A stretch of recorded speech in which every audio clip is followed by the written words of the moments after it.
analysis tests, the basic ones, not like survival analysis or any of those things.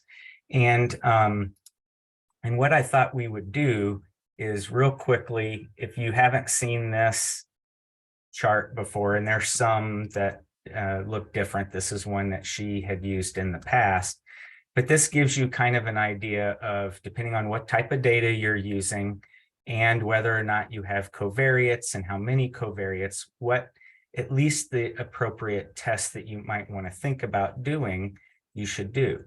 Now, most of these tests you can pull off in Excel. I admittedly am not very savvy with Excel from an analysis standpoint. I know that some of you are.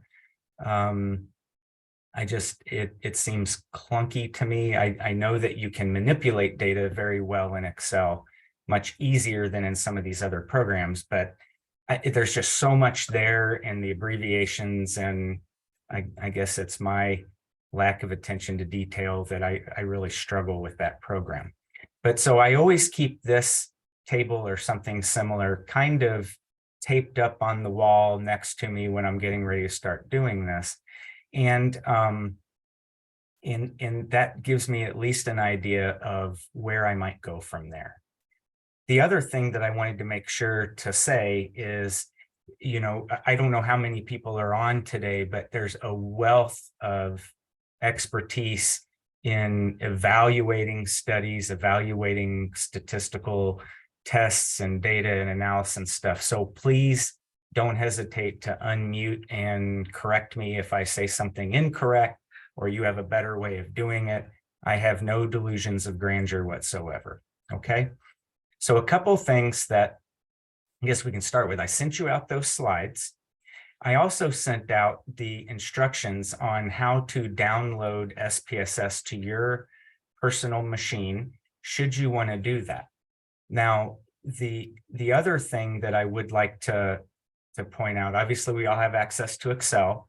You do have access through SIUE to the SPSS program. The other probably big paid stats app that a lot of people will use is called SAS. We don't have access to that, I don't believe, through SIUE, and it's just a little bit more robust, allows you to do a little bit deeper analysis and presentation of data. There is a free statistical analysis. Oops, where am I at here? There is a free open source statistical package called R. Many of you have probably heard of it. If you haven't, this is like source code, open, whatever it's called to computer people. And you can actually download this particular program. And it's all scripting and coding. So there's no nice interface. I mean, you got to know what you're doing to use this program. There's a couple ways around this. You can download a forward-facing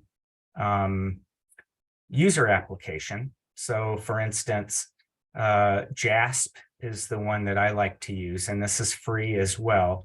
And it gives it more of a, there's menus and, things that you can do to manipulate your data and present it in tables and graphs and to run your different analysis with. So just to kind of show you before we get diving into too much of this is if I open R, this is R. I mean, it just is a blinking cursor of death that doesn't really give you a lot of information to run off of, right? If I open JASP with R running in the background, then it enables you can open your data file and you can see that it'll give you descriptives. You can run t-tests and ANOVA and mixed model. I mean, it's pretty user-friendly. The other way around this is, again, AI has been kind of a hot topic of cheating, and I have started using AI to cheat as well.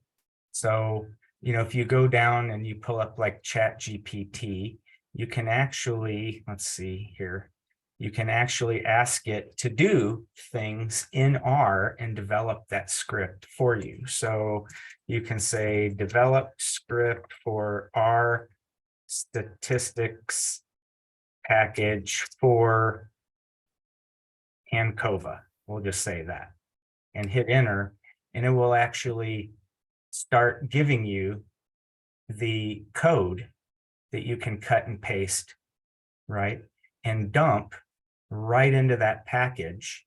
And it'll even give you some explanation on how to name different things to make sure that it works correctly. Okay. I just didn't want you all to think that I have like stock in SPSS or anything and that that's what I'm pushing. But so this is available for you, and you can see it's putting everything out there. You can use this script in SPSS as well if you're not sure where to find something. But I've found that this actually does work, and you can just cut and paste it, and you can drop it right into your query. Okay, so that's that. So remember, R is probably the preeminent free statistical package, especially if your students are wanting to do a little bit more advanced analysis. You can instruct them to download R and then JASP, and they can work their way around things fairly decently. Okay. Any questions up to this point? We good? All right. So this gets a check mark. Now, we talked about kind of the basic statistical tests, and you know, I certainly don't want to preach to the choir, because I know all of you work with students on their impact projects and help them with deciding what they want to run, what they want to do. Sometimes just plain old descriptive data is perfectly fine to look at patterns and to report. But the students have become so ingrained with this p-value concept that I think they lose context of, you know, what the actual project is. They're hyper focused on, I need a p-value, and then they kind of also take too much liberty at, what does that p-value mean? What are we doing? Are we comparing two groups? Are we looking for correlations, or are we actually looking for a cause and effect type situation? And, you know, some projects just aren't laid out appropriately to do some of this either simple or more complex analysis. And I'll tell you that I'm, you know, I don't claim to be the expert. I don't know where it went, but I bought this book last year. It's supposedly the easiest way to learn logistic regression analysis. This isn't available in the Drug Information and Wellness Center. I stole it a couple of days ago. Sorry, Stephanie. And but you know, more importantly, not just how to do it, but how to interpret what you're looking at, and to make sure that the model that you've developed actually, you know, kind of holds muster, so to speak, and is an actual quality model. So one thing that I thought I would do is kind of just walk through what I do with my students when they deliver a data set to me. Hopefully that's okay. Like I said, I like working in SPSS just because it's the program I know, but you should get the same results from any program that you use. This is my Qualtrics login, and I thought just for giggles, I'd show you what I typically do. Here is a study that a couple of our graduates from last year did, looking at symptoms of ADHD among SIUE students and COVID and virtual learning and its impact. And we had 1,200 some responses. And so when you go to your Qualtrics, one of the things that I really like is that you can export your results. And it'll ask you how you want to export it. And you can either export it as an Excel file, which probably most people like to do, or you can download it actually as a standalone SPSS data file. And by doing that, you let Qualtrics do some of the heavy lifting for you in terms of setting up the variable names and having it do what it is supposed to do. Okay. So that is how you can pull that information down. Like I said, I really like the Qualtrics interface, but if you just have an Excel spreadsheet, that works just as fine. Okay. So one of the things that I would say that I like to do is let's look at a simple data set first, if that's okay. And please stop me if you have any arguments or want to look at things a little bit differently. If you download SPSS, I don't know if you guys can see my screen with the programs, but SPSS actually makes an interface for R as well, because, like I said, R has certain features and can do certain things that SPSS, the native SPSS program can't do. Let me see who all is on here, just so I can get a sense. Okay. So again, you've just downloaded SPSS to your machine, and you're like, where do I start? So typically what I will do is I'll pull things in via Excel. That's usually how they're given to me. And I'm just going to pull in a real simple Excel spreadsheet that I made for today. And this is patient age, systolic blood pressure, diastolic blood pressure, A1C, continuous glucose monitoring, time in whatever you call it. That's for Sydney and Jenny and all those guys that like that stuff. And then sex as a string variable where it's not a number, but it's a name. Okay, just to show you what we're getting. So if I close that out and I open this file, I just choose another file, click open, and it'll give you the, wherever folder you want to navigate to. And I'm going to open my sample data. So SPSS will start thinking. And the first thing it does is it's going to ask where you want it to pull variable names from. And I will traditionally ask it to read from the top, but you want to come down here and make sure that this all looks correct as it's previewing it, so that it's coming in as string here. These are numbers, and then the name of the different variables are actually up in the top and not listed as a case. So that all looks good to me.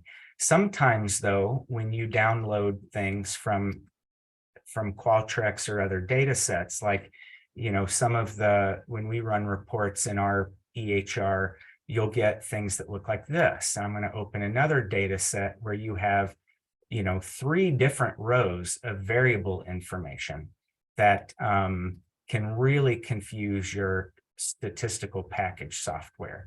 So typically you want to make sure that your Excel spreadsheet looks good before you import it. And here it does look good.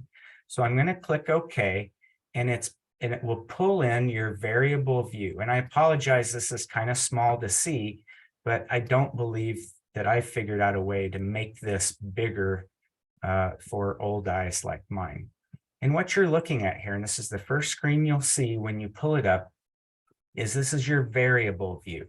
So you'll notice down at the bottom, you have a data view, which looks kind of like the regular old spreadsheet that we're used to working in. And then you have a variable view that gives you information about how the statistical program interprets the variable that you're looking at. In the name of the variable, there's some pretty tight and stringent rules around it. There can't be certain numbers, there can't be spaces, blah, blah, blah. So it's really tough to change the name over time, but where you get away with actually saying what you want it to say is under the label here. So let's say you want it to actually show up with spaces and all of that. Under your label, that's where you would want to do it. So we'll say CGM time in range. Do we have any AmCare people on?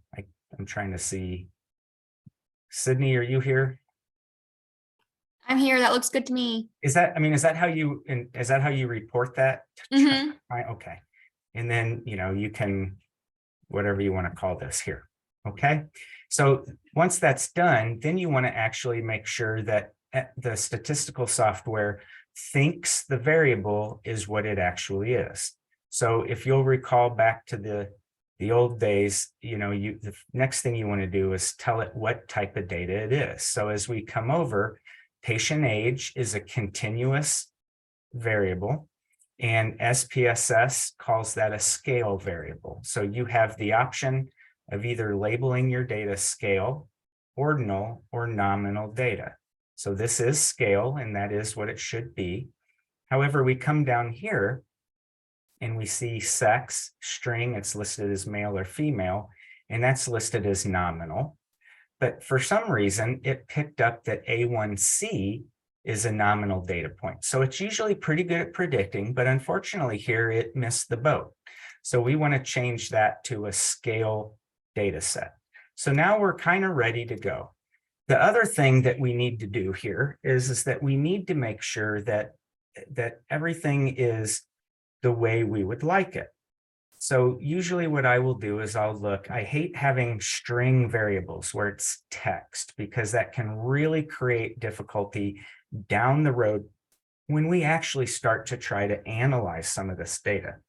So I put this in on purpose as a string variable where it says female and male, etc. And what I would prefer to do is I'd rather that be a number that represents each of those two types of nominal data. So the easy way to do this is, I'm going to hide you guys here. The easy way to do this within SPSS is we want to select this variable and change it based on what we're looking at.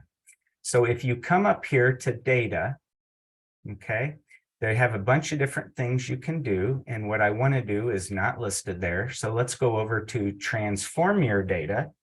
And I'm going to recode this data into the same variable. Okay, and so by doing that, I'm going to pick my sex variable. I'm going to pull it over to the action box, and then I'm going to define the old and new variables. And so you can do this with a whole host of different things, and I'll show you how to do that in a minute. But we're going to say if the value is female, okay, then we want that value to be changed to 1. And if it's male, we want that value to be changed to 2. So when I go ahead and click continue and OK, you'll notice that it changes everything in this variable to 1 or 2. And this is kind of like the find and replace feature within Excel. But we're not quite done yet. The next thing we have to do when we've done this and these numbers reflect other types of variable information, we want to come over here to values, and we want to actually define what each of these values mean. So this plus button will allow you to add however many values you want. And I'm going to put 1 and 2 and female and male. And so now anytime that I run analysis on this, it will treat that as a number. And then you do need to change string to numeric. And it will change it to a numeric value that is nominal, but then has defined values to it. Okay. So what then that allows us to do is it allows us to quick look at our data and just kind of get a sense for what things look like. Okay, so we've imported, we've defined, now we want to clean the data for potential outliers. And so typically what I do is I like to get an idea of what the descriptives look like right out of the gate, just to see what I'm dealing with. So I'm going to go to patient age, and I'm going to highlight that, right click, and I'm just going to come down to descriptive statistics and click OK. And what that will do is that's going to launch your results box or your output box for SPSS. And you'll see here that it'll give you your N quickly without having to scroll through it. And I have 372 valid data points, and I have none missing. So that's important to know how many potential cases you have that have missing data for this particular variable. You'll notice that my mean is a 57.4, my median's a 58, my standard deviation's a 15.2. Okay, and I'll go ahead and I'll do that for each of these variables just to get an idea of what I'm looking at here. So I want to see, am I missing any data? Does something look way off in terms of a minimum or a maximum? You know, the minimum diastolic blood pressure here is a 68. I mean, technically that's feasible, but if you see a 2 here, that could cause you to need to go back and look at that particular case and see if there's maybe some issues there that require your further investigation or time. We'll look at CGMT and range. The mean is, and this is a percent at this point, mean is a 49%, median is a 51. I'm not sure if that's good or not. And then when we do descriptives for sex, remember now that this is a yes or no variable. And this has 93 females, 94 males. That's a pretty good comparison between the two. So this is actually a really nice data set in terms of a simple, let's say, impact project. And believe it or not, how I got this very nicely designed data was from that ChatGPT program. I asked it to give me normally distributed continuous data for these factors and so many data points. So now that we kind of have an idea what we're looking at, now we can decide for sure. So there's all these little tricks about, is a set of continuous data normal or normally distributed? This is all normal stuff you guys are probably well versed in already. But some tricks here, if you know, the eyeballing it trick is to look at your mean, right? And for A1C here, it's a 9. And what I tell the students is, if your standard deviation is less than half of the mean, then that means that more than likely you have normally distributed data. But that is a guess. That is not an actual tool to say whether you truly have parametric continuous data. The true way to do that in this program is to come up to this button. This is your best friend here, and it says Analyze. And the first thing we would do is come down to Descriptives, and we're going to Explore. So we click Explore, and we're going to look at, let's just use patient age, and we're going to pull that into the dependent list. I know it's not dependent, but we're just going to treat it as a dependent list and come over to statistics. We want 95% confidence intervals. We'll pick outliers, and then under plots, okay, we'd like normality plots with tests, okay? And you can do factor levels, you can do dependence, you can do however you'd like to do. I always choose histogram. And then if you click OK and look at options, we're going to exclude cases that are list and click OK. What you get is you get a bunch of different information in your output for this particular variable. And it gives you the mean, it gives you the confidence intervals, the variance, all these different things, along with skewness and kurtosis. And if you are a statistician, these things make sense to you. If you're like I am, I creep right down to the histogram and I eyeball it. And this doesn't look super like normal bell-shaped curve to me. And I don't really know for sure. So the way to look at this is that it will put out 2 tests of normality. The KS, I don't ever attempt to pronounce it, and the Shapiro-Wilk. And if you ask statisticians, excuse me, they'll tell you that the Shapiro-Wilk test is the most widely accepted test for normality in terms of looking at it. And the best way to look at that is if it is the test comes back with a significance value less than 0.05, then your data is significantly different than normally distributed data. Does that make sense how I'm saying that?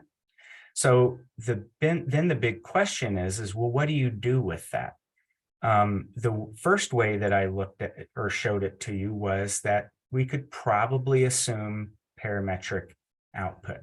Here, depending on how you want to interpret this, we may not be able to use parametric analysis like the t-test, for example, because parametric analysis, if I can pull back up my my little thing here, open recent McKinsey's test, a lot of this depends on parametric versus non-parametric data.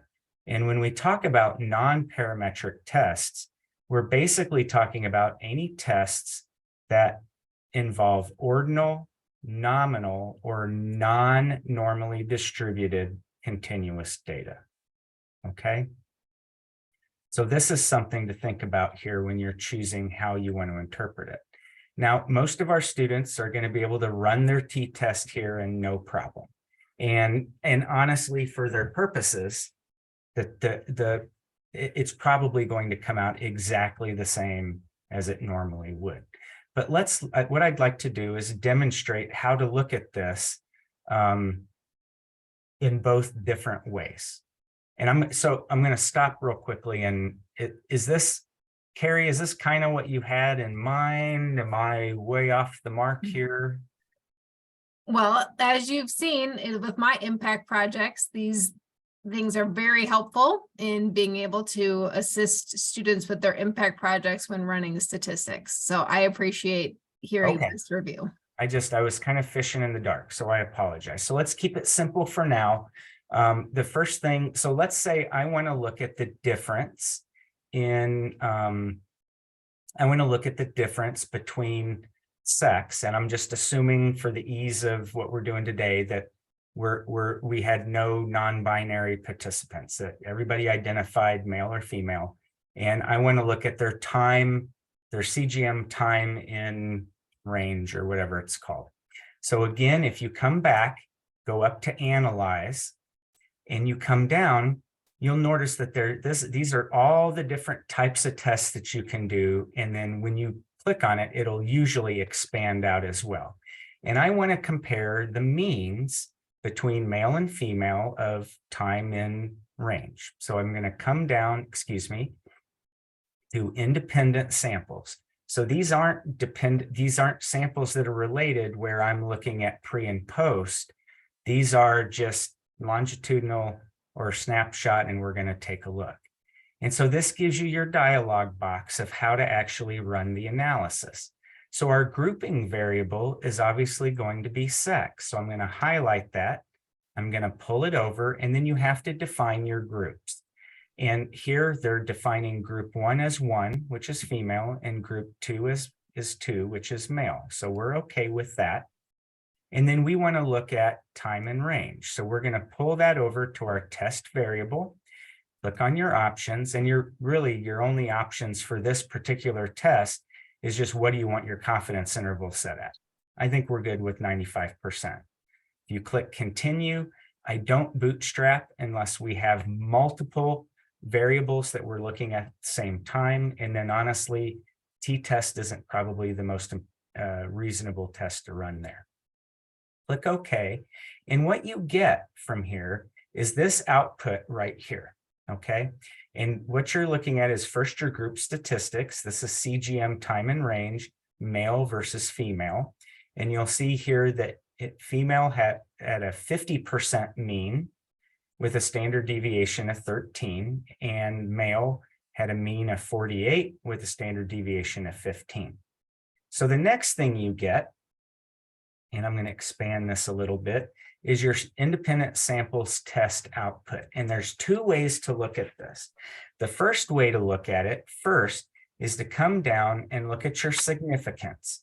So if you are assuming that you are going to do a one-sided t-test, okay, one-sided, meaning that our null hypothesis are that females do better than or equal to males, but we're not going to assume that females can do worse than males in terms of time and range.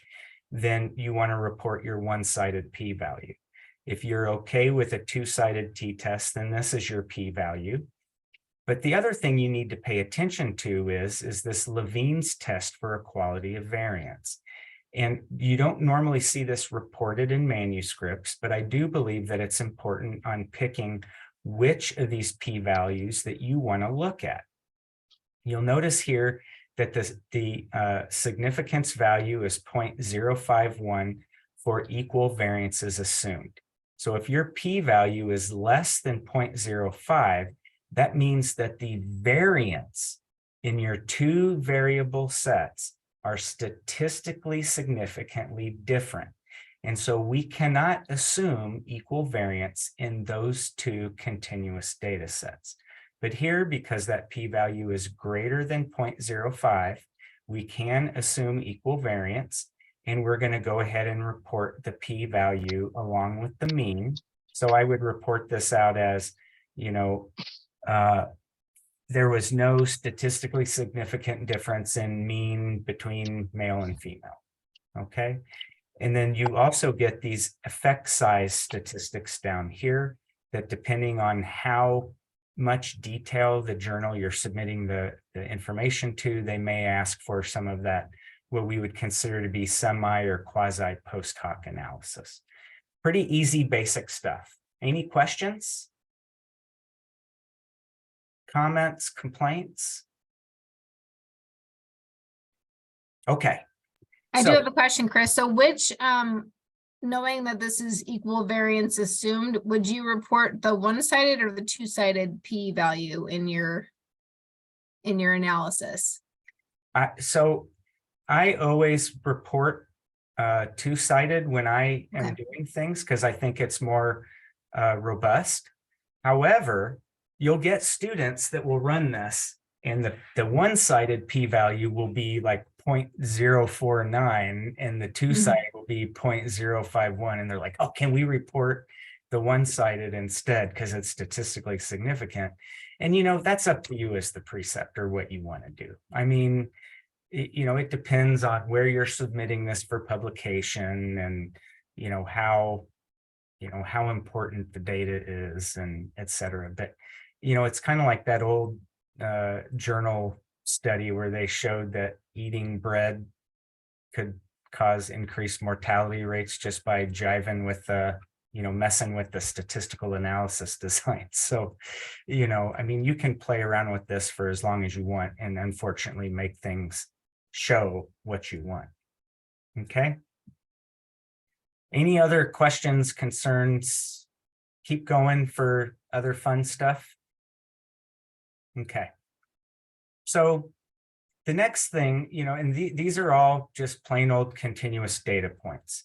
Now, let's say Dr. Shealy comes in and he's like, I want to be able to show that people that I took care of on service had better blood pressure control than people that I didn't, or something along those lines. Maybe I shouldn't make up new variables at this point, but what I'd like to do is, we know, looking at this information up here, that the mean blood pressure was 145 systolic and the mean diastolic was 90.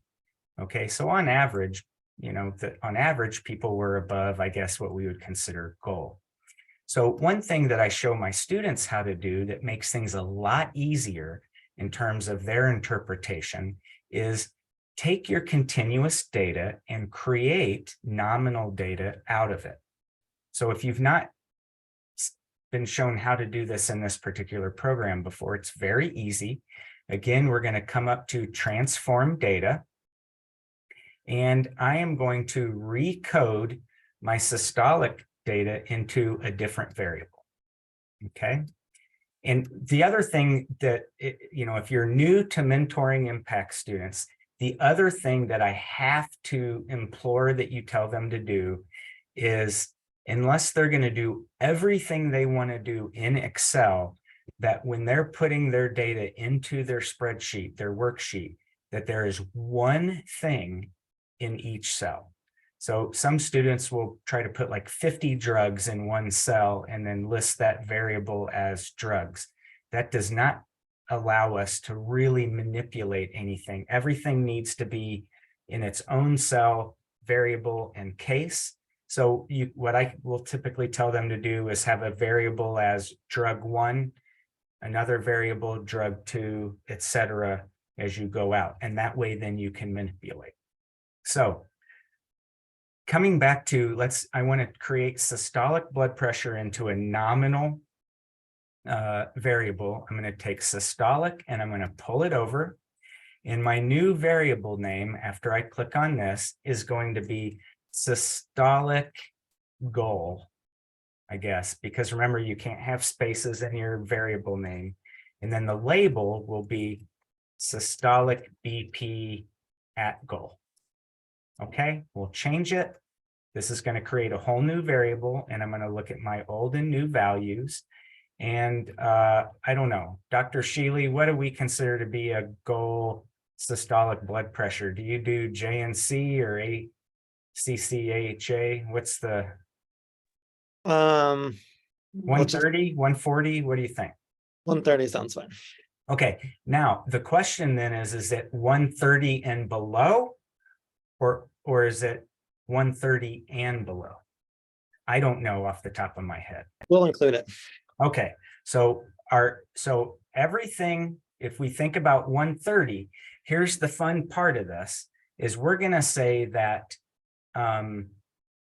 we're gonna have this variable because we're gonna need to do this later for logistic regression. Okay, so I always recommend, if you're gonna have a yes and no binomial variable, that your no is always 0 and your yes is always 1, because that's how the statistical software is going to look for no and yes. Okay, so we're going to come down here and I'm going to say my range 0 through 130. Okay, that's going to be at goal. Do we agree with that? So that value, I'm going to change it to a 1, and I'm going to put that into the dialog box. Everything else, all other values, are going to be 0. You guys agree with that? I'm going to add it. I'm going to click continue, click OK. And what you'll find here now is that we have a whole new variable of at goal or not at goal for systolic. So I'm going to look at that and I'm going to do descriptive statistics on it. And now you'll notice here that I have 363 patients that are not at goal and only 9 patients that are at goal. Does that make sense how I did that? Sorry if I'm talking to you guys like students versus colleagues. I just don't know how else to verbalize all this stuff. So this is your, all right, now I kind of get an idea of what's what. So just for giggles, let's see if there's any differences between male and female, goal or at goal. So our dependent variable, which is blood pressure, and our independent variable, which is sex, are both nominal. So if we think about our tool, let's see, open recent. If we look at our tool, the way to think about this is we have, if we're going to do nominal, we have no covariates, and we have 2 samples that are independent. We can do a chi-square, or if there's less than 5 data points in a box, then you want to do Fisher's exact. With SPSS, it's going to report both. So I'm going to minimize this, close. Now, the way that we do chi-square in SPSS, there's 2 ways to get this information. The first way is to come up to Analyze. We're going to come down to Descriptives, And you'll notice there's a button here called cross tabulation. And really that gives us the ability to look at things cross-tabbed or boxed so that we can see what we're looking at. And what that will give you is this dialog box. And so I want in the rows, I want sex. And in the columns, I want to compare systolic blood pressure at goal. Now, if we come over, there's a couple of different things we need to do. We're going to look at the exact. We don't want to do any of the fancies here, but when you start getting into larger data sets, you may want to start thinking about that. Our statistics, we have a number of different things that we can do. We can do in cross tabulations, we can do your chi-square, which is what we want to look at. You can also do straight nominal post hoc analysis. That's when we have more than one type of variable that we're looking at, or more than two samples. And then you can also do some of the post hoc analysis to identify where the differences lie when you're doing nominal by nominal analysis. Excuse me. And then you also notice you can either do a Cochrane's down here when you click that button. So let's just do a chi-square, continue. Then you have to pick, what do you want to see in your cells? There's a couple different ways to do this. I don't ever do expected, but remember that's how chi-square analysis works, is you're comparing what they expect to see in each cell if things are distributed correctly versus what is actually observed. And that's where the actual statistical analysis comes from. I would like to look at percentages. I like row, total, and column. And then I always recommend clicking on adjusted standardized, because that will show you where the differences lie. If you click continue and click OK, that's going to give you your output. So here's your cross tabs. And this is sex by systolic blood pressure, how many valid data points we have. And then you'll notice here, it's actually showing you female, male versus goal, at goal no, or at goal yes. And that if you come down here and you can look across, females, 98% were not at goal, 1% were at goal. Come down to male, 97% were at goal or not at goal versus 2% were at goal. Now, here's where things get interesting. People can say that twice as many males were at goal compared to females, right? Because 2% were at goal for male versus at goal for female. But honestly, that's not an appropriate way to interpret this response. You'll hear this done, but that's not a good way to look at it.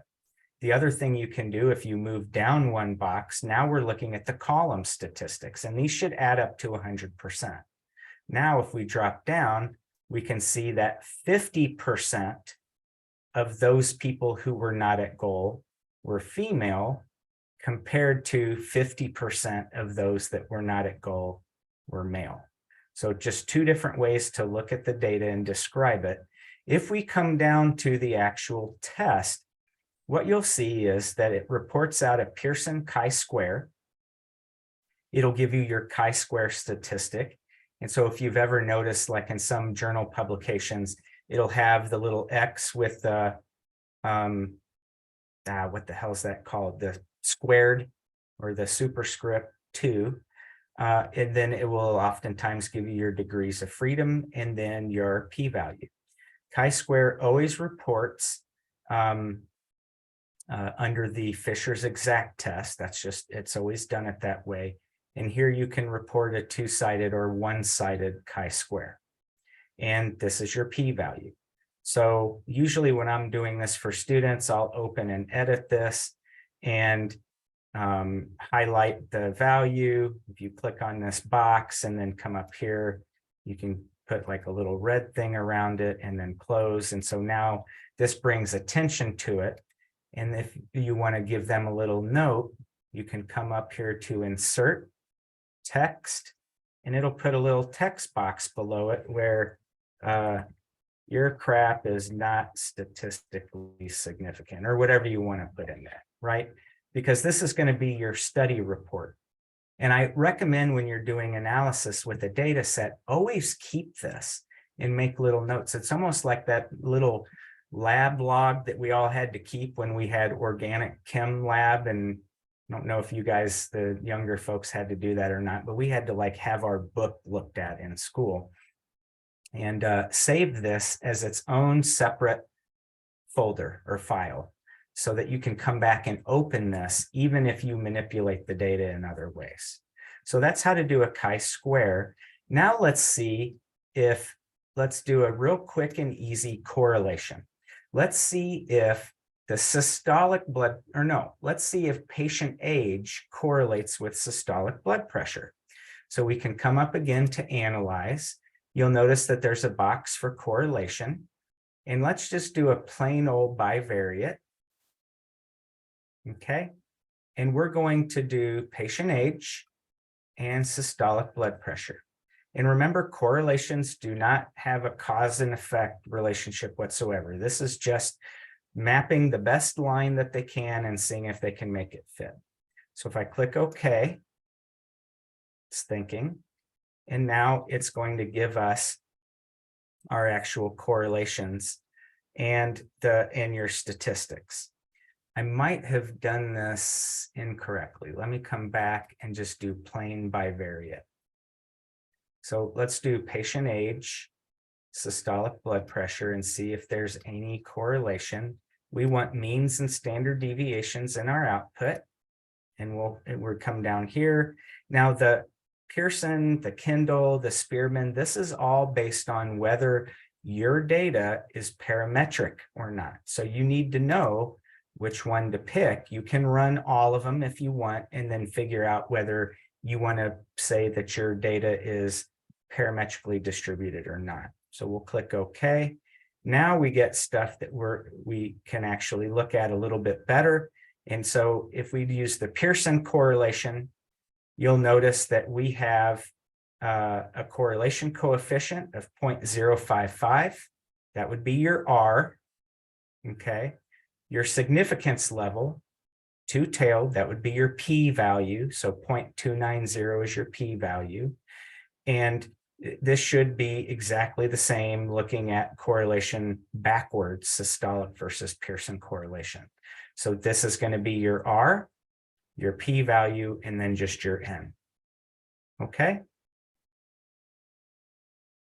Thoughts, complaints, concerns? Okay. So let's play around with one other thing.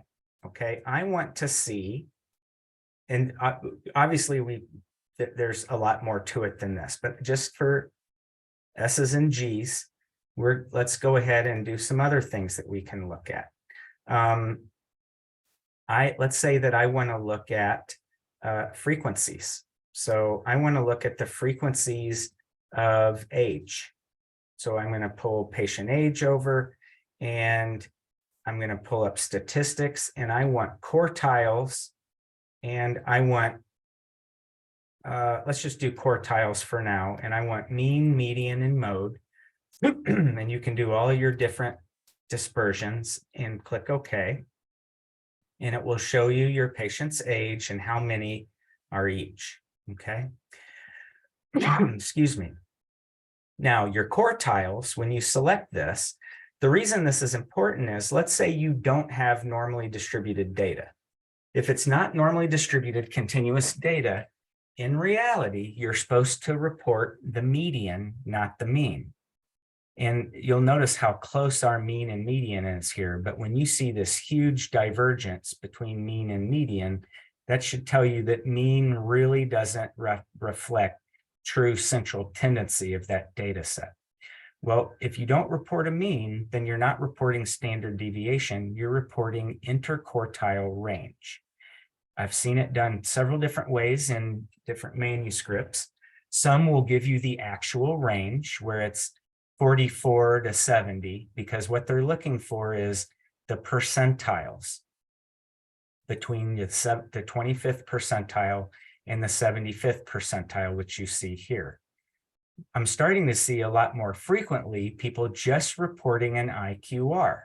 And so basically the way that would look, I'm going to insert some text here, and it would say the median, and then you'd put IQR for interquartile range. The median patient age was 58. And then in parentheses, you would subtract this number, the 70, you would subtract the 25th percentile from the 75th percentile. And what, I can't do mental math. What would that be? What's 44 minus 70 minus 44? I guess it would be 36. Is that right?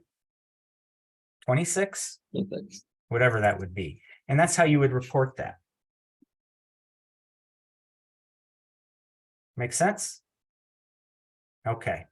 The other ways you can do this, you can also do under frequencies. Let's say we wanted to do the same thing, and we wanted a chart. We wanted to see a histogram, and we wanted a normal curve just to see how things panned out.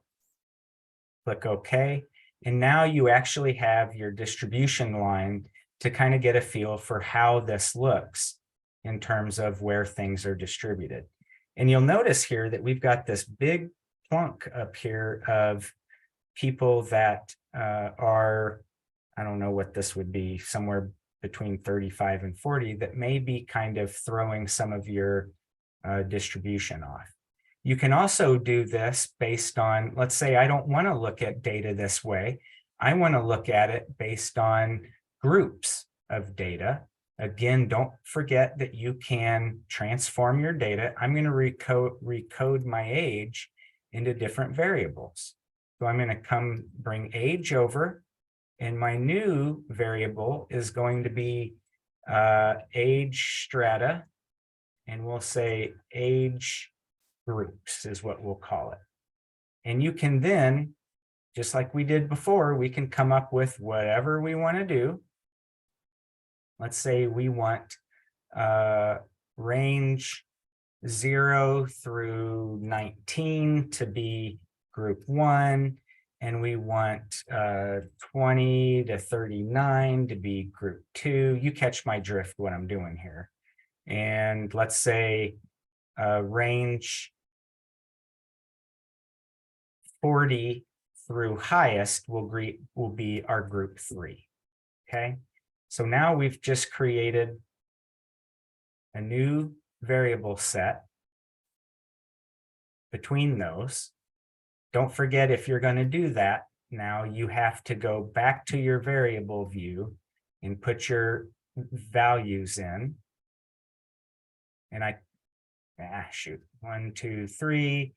And what was 1, 2, 3, and this was what, 0 to 19, 20 to 39, and then 40 plus, something like that. So now when we come back and we do this, we can get a better idea of what our groups look like. So we didn't have any people less than 20, and then we had 17.5% were in this group, 40 plus were in this group. And now we can compare systolic blood pressures or other continuous data points between those groups. All right.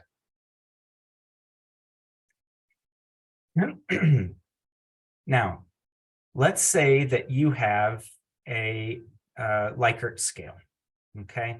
Let's say that you have, I'm just going to make some stuff up here. Let's say that patient age, systolic and diastolic blood pressures, these are all ordinal data points that represent satisfaction, pain, whatever you want to call them, okay? And instead of looking at each one individually, let's say that this is, scale is 0 out of 100 or whatever, likes the class, likes the instructor, what have you. You can compute, just like if you were using function, the equal sum function within Excel, and you can come up to transform compute variable. And then you can actually bring these things over. So let's say I want a new variable, and this is, we're going to call this total stuff. And remember, your variable name can't have usually numbers, it usually can't have spaces, and this is a new variable. And we want to add patient age to systolic blood pressure. I'm just making all this stuff up as we go, right?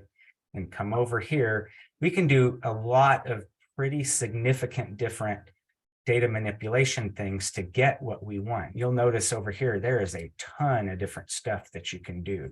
And these are all individual groups that then you can do log, like if you're wanting to do least squared means, you can refit your continuous data using it that way. We're just doing a simple compute variable, and that will give us this new variable that now has added all of these things together into this total stuff variable. Okay. Any questions or thoughts? So just forget, Tessa, you kind of smiled. Anything? Okay. This is nervous. I don't like doing this in front of my colleagues because you guys are all probably know more about this junk than I do. But anyway, all I am here to do is show you how to use the program. I don't claim to understand all this stuff. The last thing I want to do is let's see if there was any, and this isn't going to turn out well, but I just want to show you how to do it. Let's see if there was any predictive variables on blood pressure at control. Okay, so remember we have linear regression, which is typically your output. Your dependent variable is going to be continuous, versus if you have a dichotomous nominal variable like yes or no, pregnant, not pregnant, what have you, then we can do logistic regression analysis. So the way that you would do this within this program, and again, there's a lot of stuff that goes into it that once you start getting your feet wet, then you need to go back and start figuring out what all the individual steps actually reflect to. But I'm just going to show you the quick and dirty. I'm going to come to analyze. I'm going to come down to regression. And here you see binomial or binary logistic. So the easy way to think of this is that our dependent variable here is going to be, what did we say? Our systolic blood pressure at goal. Okay, so that is going to be your dependent variable. We want to see what are the independent variables that might impact this particular thing. And I'm going to bring over patient age and systolic blood pressure and diastolic blood pressure, and let's say hemoglobin. Okay. Now, the deeper you get into this, there's going to be factors that, you know, people who are actual statisticians will say, no, you need to put this into the model first. You need to do different modeling tests. You need to use different methods on how you do this, depending on what you're looking at. That probably is beyond our conversation for today. I just want to show you how it looks and how to interpret the output. So if I come over to categorical, you can identify which of your covariates are actual categorical variables versus continuous. You have different options, and I like to actually include the correlation of estimates, the itinerary history, and the confidence interval for your exponential output. Now you can choose to display at each step or at the last step. If you don't care about all the modeling things, then you can just click at the last step.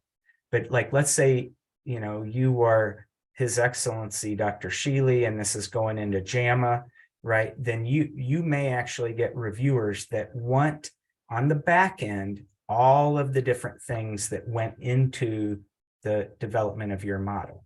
Okay, so let's click at each step, click continue, and I'm going to click OK. And what that gives you is a ton of output. So you'll notice here on our output variable, this is where my logistic regression actually started. So this is the beginning, and it starts giving you all of the steps, how it inputted the variables. I mean, all of this is part of it.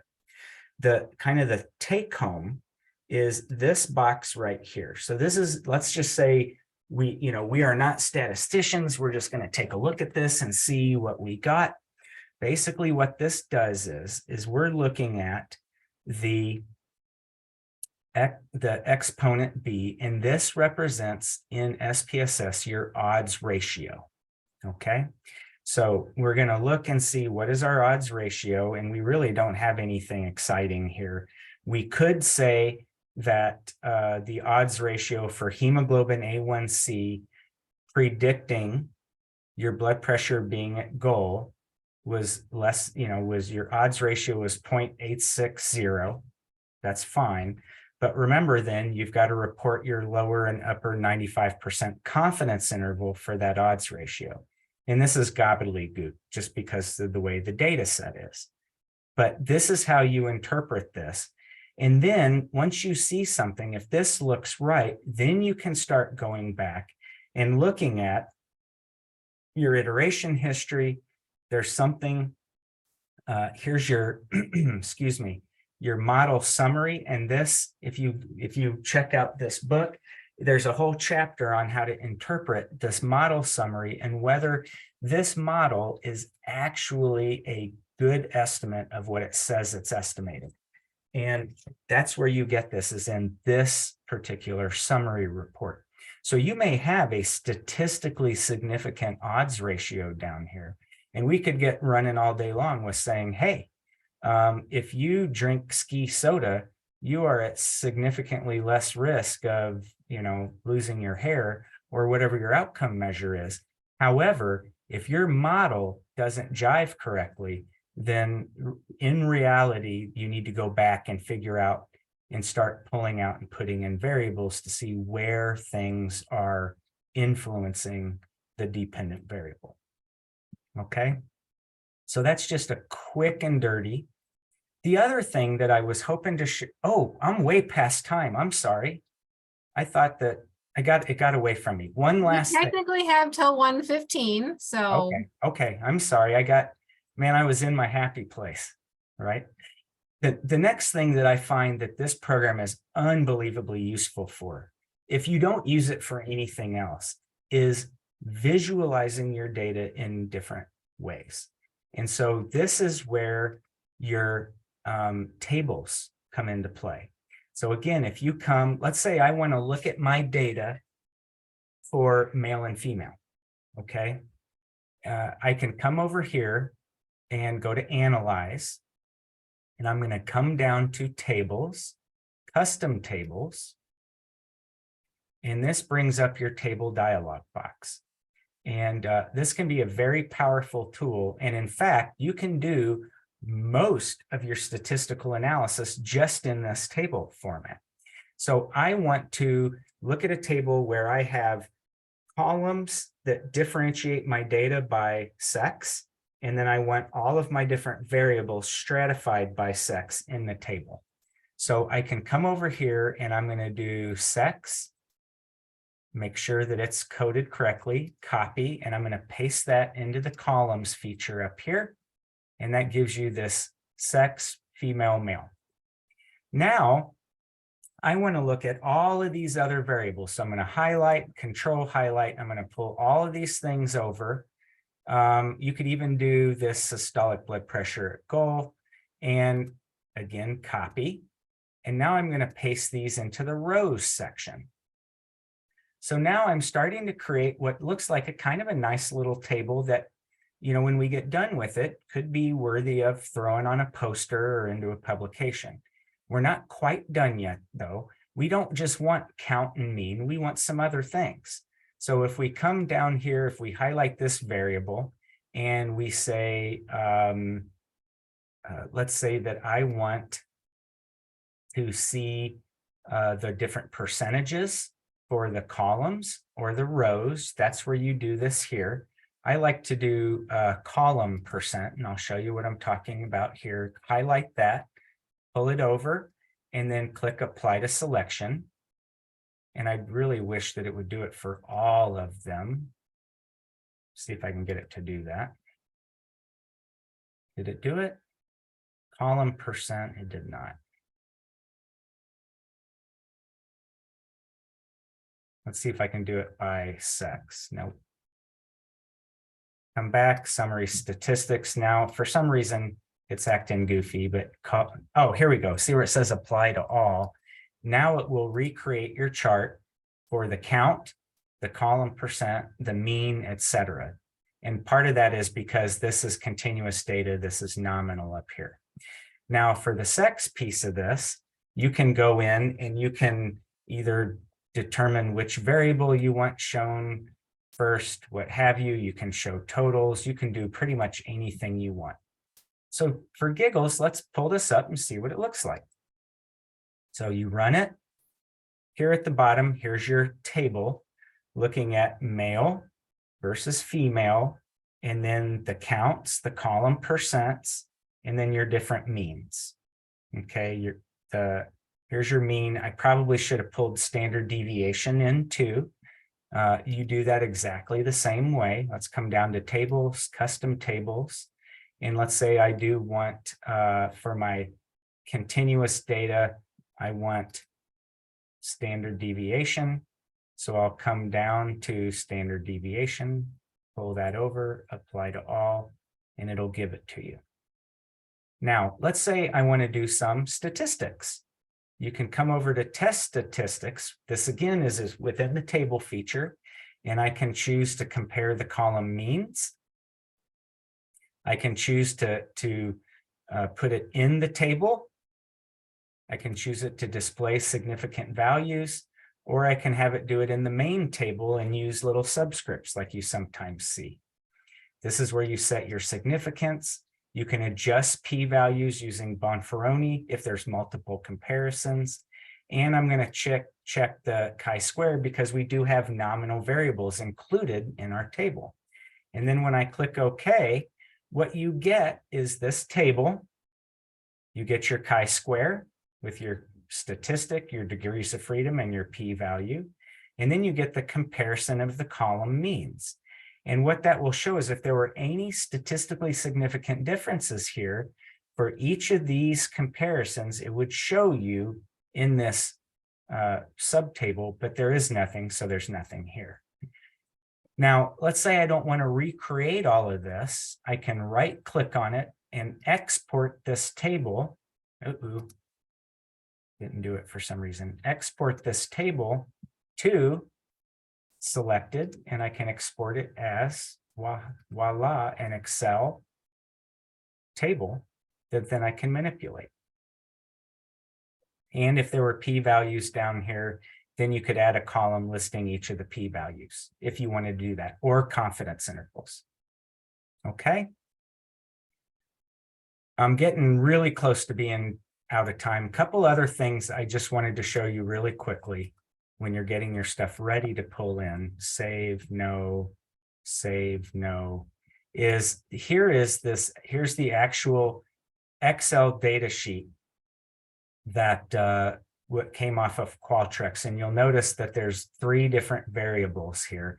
It's really important that you do some work on the front end. I'm going to get rid of these, and I'm going to get rid of this.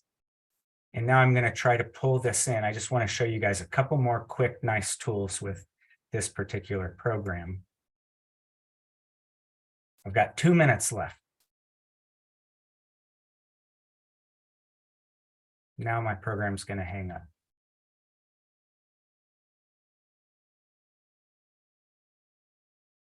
I'm going to open another file. Desktop, here's the big one. So now it's pulling in, it'll open the variable page. Notice that it did not pull the questions that I wanted into the variable point. Do you see that? So then what we're going to have to do with this is we're going to have to actually show, SPSS where each of the variables are within that dialog box in order to correctly pull them in. The other thing that I also like to do is when you when you go to sort your data in Excel, you have to come up to data and sort, and you've got to expand and do all of these different things. And then you got to pick. What I like about SPSS is you right click on the variable, it'll ask you how you want to arrange the data. You can do ascending, descending, you can ask it to do frequencies, so that, let's say, when we do work with like ICD-10 codes, for instance, there'll be 50 different responses for MI, and I want to collapse all of those into MI. I can do that just in that one point by just pulling things over within that variable set. Okay, I'm out of breath. What do you guys have? So remember, R is a really easy way to use it. Don't forget about ChatGPT if you want to do scripting. If you get on and you play around with SPSS and you want to learn a little bit more about how to just squirrel around with the data and play with it, I'm happy to meet with you one-on-one. Again, I'm not a statistician. So once the crap is, spilled out on the page, I'm just like you are. I'm reading, trying to figure out what I do with it all. Okay. But that's my disclaimer. And I guess that's it. I hope this is what you were kind of looking for, Carrie. Absolutely. Thank you so much for your help. And I'm glad I recorded this because I definitely need to go back and walk through the steps myself when I have my own data. So this will be super helpful to review and reference. So thank you. My pleasure. Thanks,